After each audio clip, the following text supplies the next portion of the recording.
Hello, guys, and welcome back to Manifesto Watch podcast. Today, we are going to talk about a story from the city of Chicago that happened in 2008 as a lesson against rushing into public-private partnerships. Don't take the deal, baby! Between government and private entities. See, in 2008, the city of Chicago was undergoing a cash crunch and they needed a quick fix.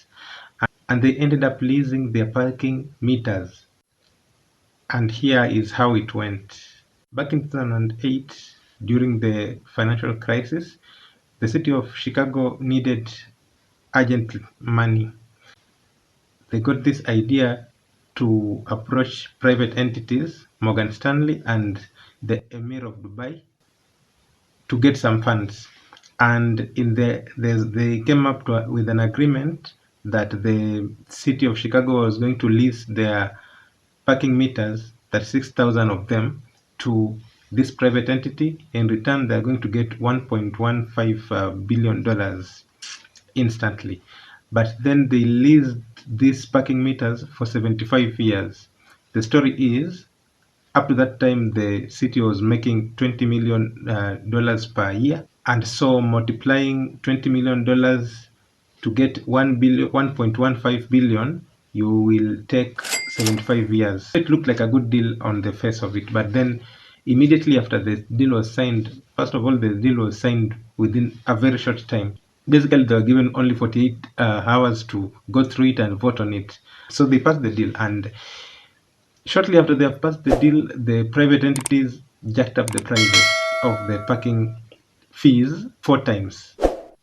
But they say the devil is in the details. So, with the short time that they were given to make a decision about the deal, they couldn't really read the fine print. And hidden in the fine print were some terms that were not really favorable to the people of Chicago.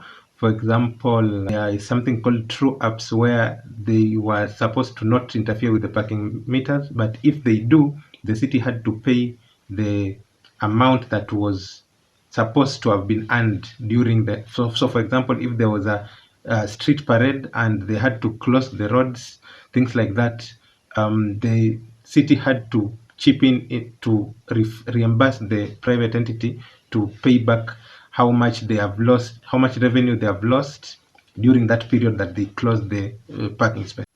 And also the city could not continue to set the parking ticket prices. By the time it came to 2018, the private entity had made $1 billion and 600 million. Remember, they paid the city of Chicago $1 billion and 150 million. So that means in a decade's time, they had recouped their money and had made 500 million more profit. And because the deal is for 75 years, that means after a decade they have an extra 65 years to continue collecting the money. So it was a very lucrative deal to the private entity. The thing that I'm trying to say is that whether it's good or bad, it's all hidden in the fine print. That if we cannot read the document openly, publicly, then we'll never know what is good for us, what is bad for us in that deal. And as long as that stands to be the case, it's best that we do not do the deal. All I need you to do is go ahead and sign right here. God damn.